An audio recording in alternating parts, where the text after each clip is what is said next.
महंत नरेंद्र गिरी को पूरे विधि विधान के साथ बाघंबरी मठ में भू समाधि दी गई। नरेंद्र गिरी की शव यात्रा में बड़ी संख्या में लोग शामिल हुए। वहीं दूसरी ओर एसआईटी ने पूरे मामले की जांच जो है वो तेज कर दी है। आरोपी आनंद गिरी और आद्या तिवारी की कोर्ट में पेशी हुई, जिन्हें 14 दिन की न्यायिक हिरासत में भेज दिया गया है।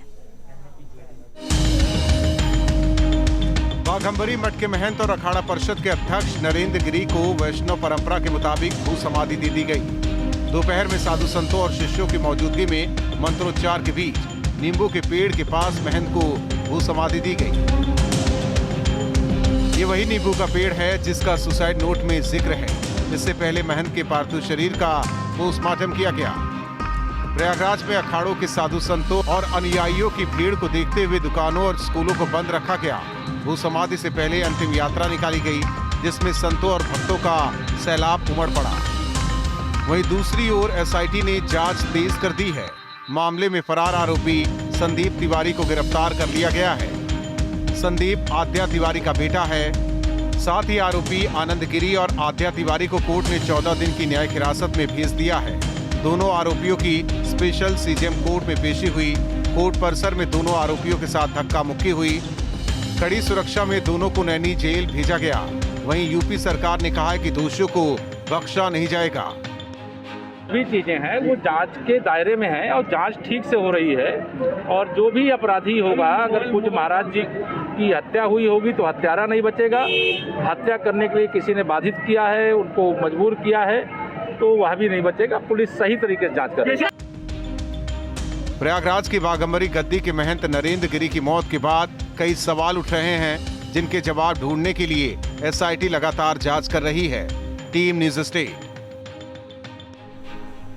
अखिल भारतीय अखाड़ा परिषद के महंत नरेंद्र गिरी की मौत के बाद उनके शिष्य आनंद गिरी को गिरफ्तार कर पूछताछ हो रही है। आनंद गिरी की लाइफस्टाइल उन्हें संतों की छवि से अलग करती है। आनंद गिरी का विवादों का पुराना रिश्ता भी रहा है। आप ये रिपोर्ट देखिए। लंबी कदकाठी, लंबे बाल और फ्रेंच कट दाढ़ी, यही हैं कभी महंत नरेंद्र गिरी के प्रिय शिष्य रहे आनंद गिरी। हालांकि उनका स्टाइल किसी साधु संत से मेल नहीं खाता, लेकिन 10 साल में ही घर छोड़कर निकले आनंद सन 2000 में हरिद्वार में महंत नरेंद्र गिरी से मिले थे। आनंद गिरी को करीब से जानने वाले कहते हैं कि प्रयागराज क्षेत्र में उन्हें एक रॉक स्टार साधु का दर्जा हासिल है। लोग उन्हें छोटे महाराज कहकर भी बुलाते हैं। लेकिन आनंद गिरी के साथ विवाद भी हमेशा जुड़े रहे। देश विदेश की यात्रा करना आनंद गिरी का शौक रहा है।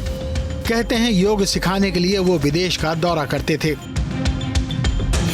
2018 में ऑस्ट्रेलिया के दौरे में ही उन पर यौन उत्पीड़न का आरोप लगा था। एक महिला ने इन पर गलत तरीके से स्पर्श करने का आरोप लगाया था। इस मामले में आनंद गिरी गिरफ्तार भी हुए और उन्हें जेल भी हुई।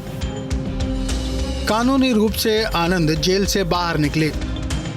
कुछ समय पहले आनंद गिरी की एक तस्वीर इंटरनेट पर वायरल हुई थी, जिसमें वह प्लेन के बिजनेस क्लास में मादक पदार्थ का सेवन करते दिख रहे थे। आनंद खुद को जिस संत परंपरा का वाहक मानते हैं, उससे उनकी छवि मेल नहीं खाती। आनंद गिरी के शाही शौक के चर्चे भी खूब बढ़े। आनंद गिरी को अक्सर महंगी आलीशान गाड़ियों में घूमते देखा जाता था और पिछले एक दशक में आनंद गिरी के विदेशी दौरे भी काफी बढ़े। उन्हें हाथ छोड़कर बाइक चलाते देखा जा सकता था, तो कभी वो समुद्र के जहाज की डेक पर नजर आते। संतों की छवि जैसी होनी चाहिए, उसके उलट उनकी छवि एक फिल्मी हीरो की बन रही थी। माना जाता है कि आनंद गिरी की लाइफ स्टाइल भी नरेंद्र गिरी के साथ उनके झगड़े की एक वजह थी। आनंद गिरी की पहचान अभी तक एक यूथ आइकन, स्टाइल आइकन और डायनेमिक गुरु की रही है। लेकिन जिस तरह विवादों ने आनंद को घेरा है, लगता है कि मठाधीश बनने का उनका ख्वाब अधूरा ही रह जाएगा। Team news state.